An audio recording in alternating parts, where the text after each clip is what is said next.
দেখো প্রথমে আমরা লিখব, আগে দেখবে সবাই মনোযোগ সহকারে দেখবে। আর প্রথমে লিখবো আমরা হচ্ছে প্রথমে মাত্রা দিয়ে মাত্রা নিচ থেকে সুন্দর করে এইভাবে করে তয়ের মতন করে একটু উপরে উঠাই দেবে।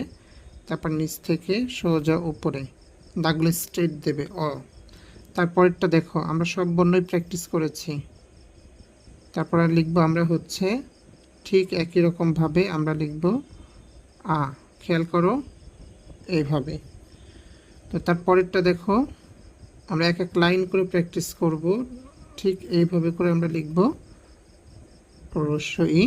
তারপরেরটা দেখো আমরা লিখব হচ্ছে দীর্ঘ ই। উপরে উঠাই দিয়ে এখান থেকে হাত না উঠে ঠিক এইভাবে, তারপর উড়িটা এখান থেকে ঠিক এইভাবে দিয়ে দেবে। ঠিক আছে, লেখো সবাই। ঠিক আছে, সবাই লেখো, মনোযোগ সহকারে লিখবে। আমি যেভাবে দেখিয়েছি এইভাবে করেই প্র্যাকটিস করবে।